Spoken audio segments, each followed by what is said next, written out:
Hey, Nation, Sanbonani, and welcome back to Football Trends.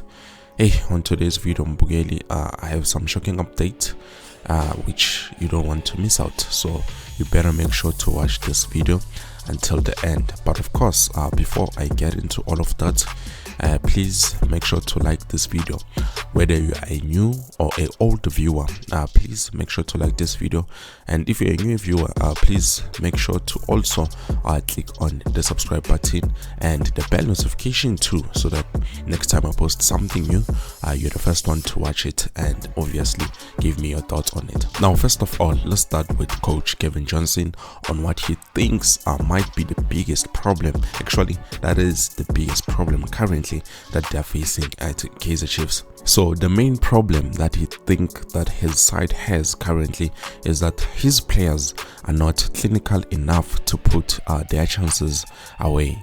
So we all know the Glamour Boys, they opted to play despite losing Fleurs, in which for me personally I think they shouldn't have played that match. But Bona, they decided to, you know what, no, we're gonna go on, we're gonna soldier on, and we're gonna fight for Fleurs, in which it turned out badly because by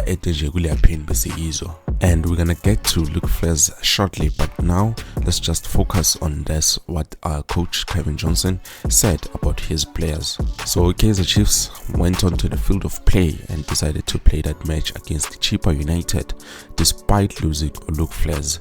So Chippa, however, they scored somewhere around I think 20 minutes of the game.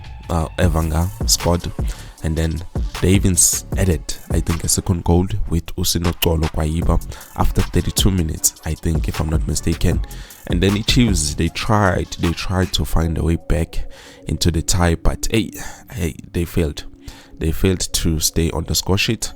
And then Johnson does admit that his players are not calm enough in front of the goal, which is true definitely. And for me personally, I think the players did not need to play that match. I think they needed to give time for themselves, for Fleurs. And obviously, even though Fleurs did not play his first debut to Kaizer Chiefs, they knew this player. They trained with him. Obviously, if they trained with him, something, it's bound to have an effect to the players in the midfield playing, knowing what you know, man, something is not right. Even if in your mind you think, okay, no, I'm gonna be fine, I'm fighting for this, but at the end of the day, feelings get in the way, pressure gets in the way. So definitely this is something like it was the biggest mistake for me personally. I think this was the biggest mistake that Chiefs has ever made in the history of PSL football. And hear me correctly, guys, I'm not making this an excuse, because we know how we have been performing. We've performed badly ever since the start of 2024. We only scored one goal. Actually, we have 3 goals, but we have only won one match. So definitely it's not looking good. It's not looking good. In how many matches exactly? Let's get back to what the coach said. So he said, like you said, 1 step forward, 2 steps backward. I thought the first 20 minutes of the game belonged to us. We entered the area where we were supposed to score goals, probably 5 to 6 times.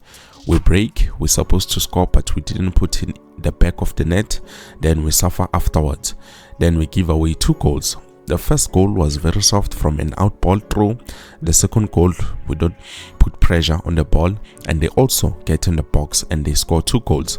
Coming out, their tails are high. We have to go at them. You see, the second half, I thought we played in one half in the second half, but again, the goalkeeper makes a magic save with Sitebe's shot. Ranga doesn't put the ball in the net. Ashley doesn't come onto the box to get something out of it. Coach Cavin, I don't want to lie, Mbugeli. This statement, I understand a lot of things, but truly speaking, goalkeeper while Chippa United did some wonderful saves. That was a shot on target, and also I think there was a shot on target by Uranga, if not Saile. Yeah, I think it was Saile, definitely. So this is what our coach is saying, and we all watched the game, guys. So do you agree with the coach Lana, or do Nempigi Sanjay it's despite that? Now Mbugele Kaya, let's move on to look Fleurs, and then we're gonna move on to the other news as well, because we don't have that much time. So the reports are out, and then evidence by Amapoisa, they say look Fleurs was not alone in the car that night in Jongobabazom, and according to them, they do think Luke Fleurs' death was an assassination attempt. So definitely it was planned. They wanted him out of the picture. Now why are they saying this? Okay, M20, there were 2 other passengers. Imota Corner, they were driving is a red VW Golf 8 GTI, and then the moment those 2 attacked him, which they were in Imotoga Fleurs, Nayo Fleurs, we all 2, they got out and then they ran towards the petrol station to hide. But for me personally, guys, I don't think he was being targeted, even though they say that there were 4 men in the BMW, which they were at the hijackers. But here's what the source said in regards to this. They say he fought the 2 men with his bare hands, and until one of them shot him dead. So for me, I think it's because he didn't want to cooperate. But if he did try to cooperate, then definitely maybe he would still be alive today. So this is what he said, the source. During the scuffle, Fleurs yelled, "No, Malume, you cannot do this," to the hijacker in the driver's seat.